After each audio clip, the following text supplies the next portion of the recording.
Hello दोस्तों, कैसे हैं आप सब लोग। मैं सीए कौशल चार्य स्वागत करता हूं आप सभी लोगों का अकाउंट्स के गुरुजी चैनल पे और पेश करते हैं आज की हमारी वीडियो नंबर 18।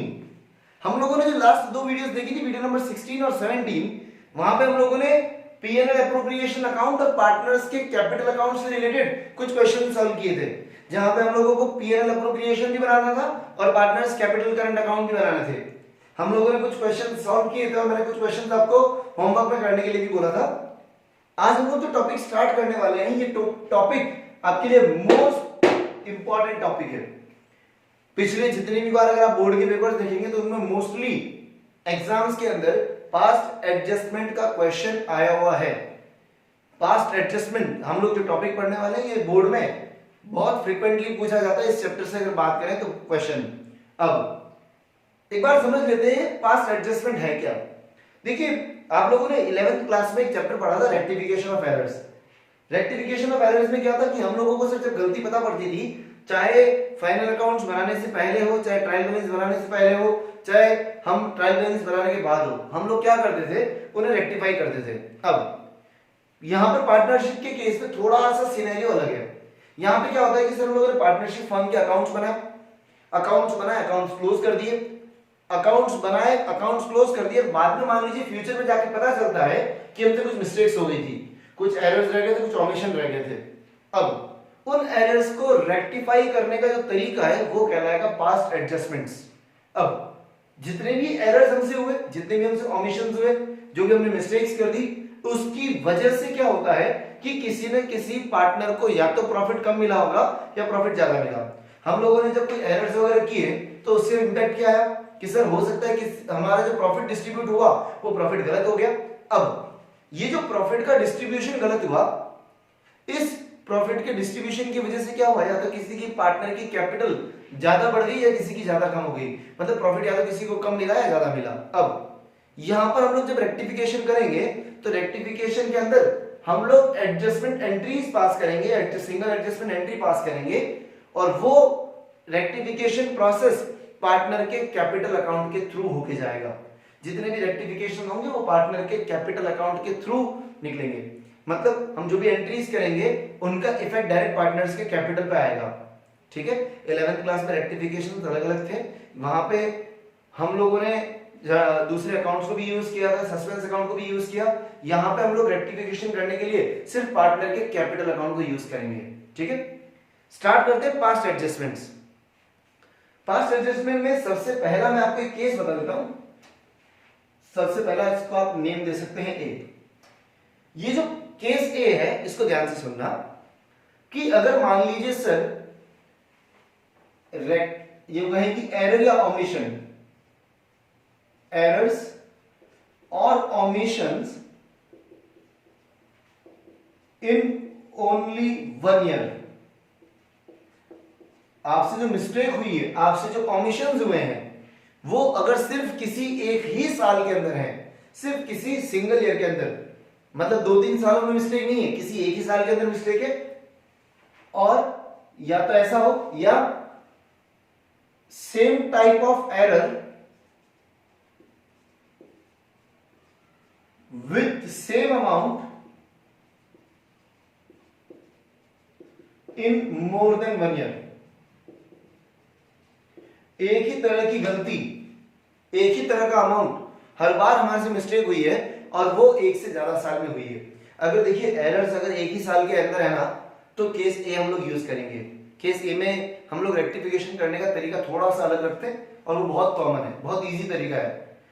और केस ए में बोला है कि सर मान लीजिए एक ही साल में गलती है या फिर एक से ज्यादा साल में गलती भी है, पर एक ही तरह की और अमाउंट भी सब में सेम है। तो हम लोग जो भी केस ए में तरीका देखेंगे वो आपको तरीका यूज करना है। अब यहां पर हम लोग क्या करेंगे कि एक स्टेटमेंट बनाएंगे जिसका नाम है पास्ट एडजस्टमेंट स्टेटमेंट। क्या बनाएंगे यहाँ पे, पास्ट एडजस्टमेंट स्टेटमेंट। आपकी जानकारी के लिए बता दूं कि सर ये जो पास्ट एडजस्टमेंट स्टेटमेंट होगा ये सिर्फ वर्किंग नोट का पार्ट है। ये सिर्फ किसका पार्ट है, वर्किंग नोट का पार्ट है। मेन हमारे को रेक्टिफिकेशन करना है, जर्नल एंट्री पास करनी है। क्वेश्चन में अगर हमारे को बोला है कि आपको सिंगल रेक्टिफिकेशन एंट्री पास करनी है तो हम लोग एक सिंगल एडजस्टमेंट एंट्री पास करेंगे। हम लोग एडजस्टमेंट एंट्री पास तो करेंगे पर उसके लिए हमारे को वर्किंग करनी पड़ेगी और वो वर्किंग कहलाएगी पास्ट एडजस्टमेंट स्टेटमेंट। मैं आपको सबसे पहले पास्ट एडजस्टमेंट स्टेटमेंट बनाना सिखाता हूं कि सर वो स्टेटमेंट कैसे बनता है। देखिए पास्ट एडजस्टमेंट स्टेटमेंट की बात आ रही है तो हम लोग फॉर्मेट कैसे बनाएंगे, बहुत ध्यान से देखिएगा। मान लीजिए मेरी फर्म में दो पार्टनर है, किसी फर्म के अंदर दो पार्टनर्स है एक्स और वाई।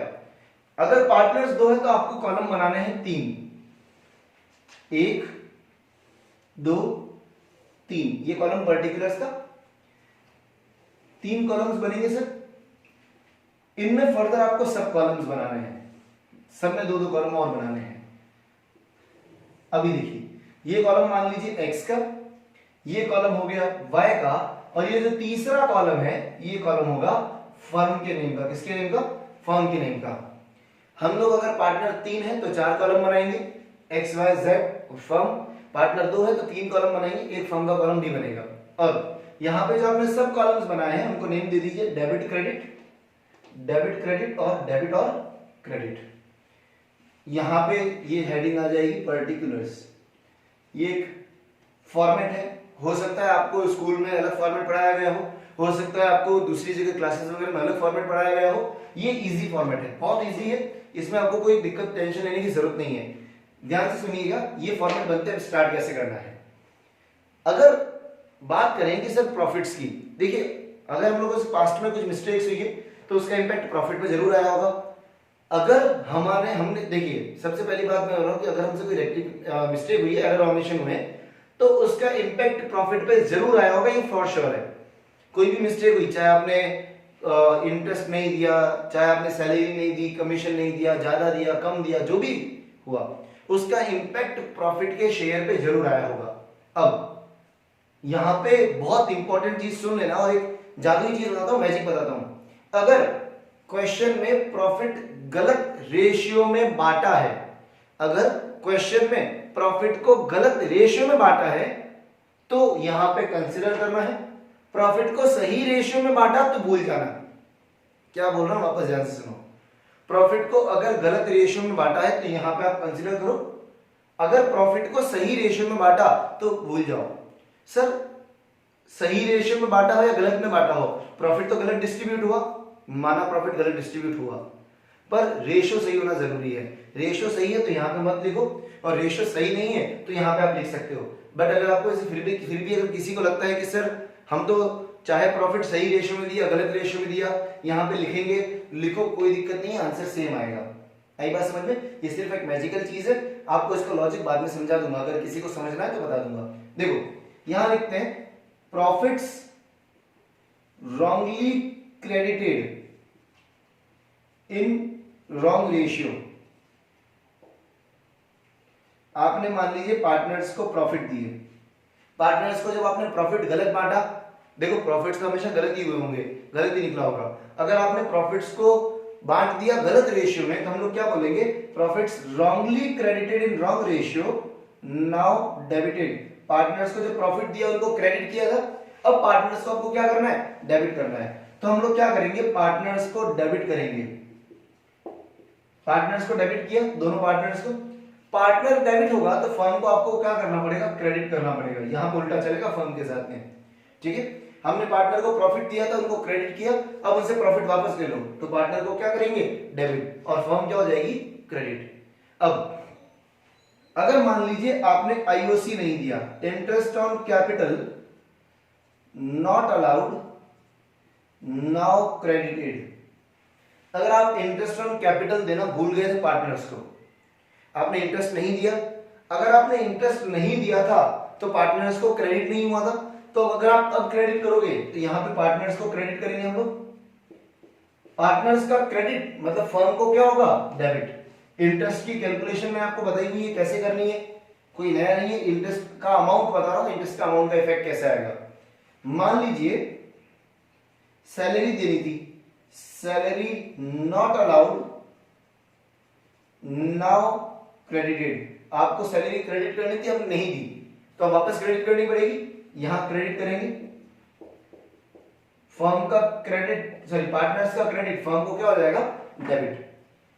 आईओसी हो गया, सैलरी हो गया, यही कमीशन के लिए भी लगेगा, सैलरी और कमीशन। नेक्स्ट, मान लीजिए आपने पार्टनर से ड्राइंग्स पे इंटरेस्ट चार्ज नहीं किया, आपको पार्टनर से इंटरेस्ट चार्ज करना था ड्राइंग्स पे और आप इंटरेस्ट चार्ज करना भूल गए। इंटरेस्ट चार्ज करना भूल गए पार्टनर से आप, तो ध्यान से सुनना, चार्ज करना पड़ेगा मतलब पार्टनर की कैपिटल को क्या करना पड़ेगा, कम, पार्टनर को डेबिट करेंगे। लिखेंगे यहां पे IOD not charge now debited. पहले आप चार्ज करना भूल गए, अब डेबिट कर रहे हो, करो डेबिट। पार्टनर्स का डेबिट, फर्म को क्या हो जाएगा, क्रेडिट। यहां तक आया समझ में। नेक्स्ट, ये जो भी गलतियां हुई हमने सारी लिख दी। आईओसी गलत दिया, सैलरी गलत दी, कमीशन नहीं दिया, जो भी था, इंटरेस्ट ऑन ड्राइंग्स बहुत बेसिक है। मतलब अगर आपने जो नहीं दिया, अगर पार्टनर्स को देना है तो क्रेडिट कर दो, पार्टनर से कुछ डेबिट करना था नहीं किया तो डेबिट कर दो, ठीक है। अब मेन टास्क शुरू होता है। यहां तक तो समझ में आया। अब आपको क्या करना है, सबसे पहले फर्म का जो कॉलम है, ये फर्म का कॉलम, इसको बैलेंस करना है। सबसे पहले आप किसको बैलेंस करोगे, फर्म के कॉलम को बैलेंस करोगे। फर्म के कॉलम को बैलेंस करने के लिए आप देखो कि डिफरेंस किधर आ रहा है। जैसे हम नॉर्मली बैलेंस करते हैं, जिस साइड डिफरेंस आ रहा है, डिफरेंस इधर आएगा बैलेंस। डिफरेंस इधर भी आ रहा है, उधर आप लिखो पार्टनर्स को डेबिट, फर्म के कौन से कॉलम में है, डेबिट के कॉलम में, तो पार्टनर्स को क्या होगा, क्रेडिट। तो यहां लिखेंगे और पार्टनर्स को क्रेडिट हो रहा है, मतलब पार्टनर्स की कैपिटल बढ़ रही है। पार्टनर्स की कैपिटल कब बढ़ती है, जब प्रॉफिट होता है। तो यहां लिखेंगे profits to be distributed in correct ratio. आप सही रेशियो में प्रॉफिट को डिस्ट्रीब्यूट करो। ये जो प्रॉफिट आया, यहां पे जो बैलेंस आया, हमने पार्टनर्स को क्या किया, क्रेडिट कर दिया सर, ठीक है।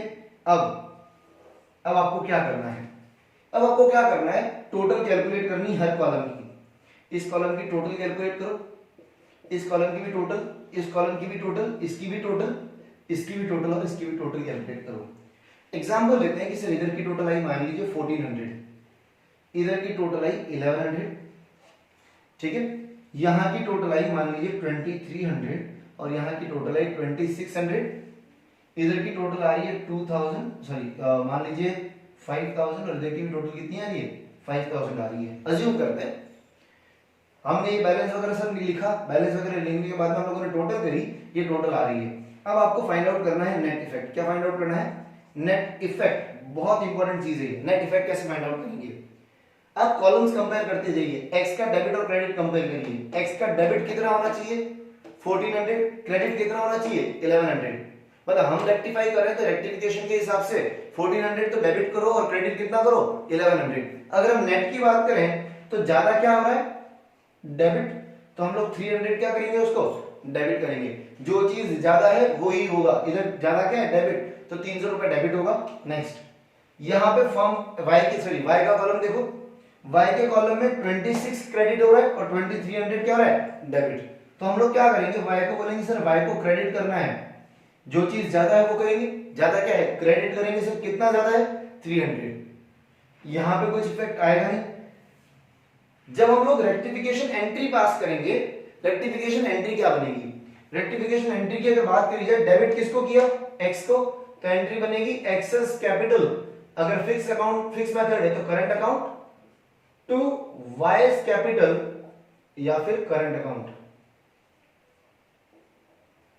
आया समझ में, बहुत अच्छे से सुनना क्या बोल रहा हूं। पास्ट एडजस्टमेंट स्टेटमेंट बनाना है। पास्ट एडजस्टमेंट स्टेटमेंट बनाते वक्त क्या ध्यान रखना है, अगर आप लोगों को ये जो पॉइंट बता रहा हूं सही लगता है तो कोई ठीक है, नहीं लगता है तो आपको जो स्कूल में बताया उस तरीके से भी कर सकते हैं। अगर प्रॉफिट सही रेशियो में बांटा है तो यहां नहीं लिखोगे तो भी चलेगा। प्रॉफिट अगर गलत रेशियो में बांटा है तो वापस डेबिट करो, पार्टनर्स को डेबिट, फर्म को क्रेडिट। पार्टनर्स को आपको जो देना था आपने नहीं दिया, मान लीजिए आपको पार्टनर को आईओसी देना था, सैलरी देनी थी, कमीशन देना था, आपने नहीं दिया, तो पार्टनर्स को क्रेडिट कर दो और फर्म को डेबिट करो।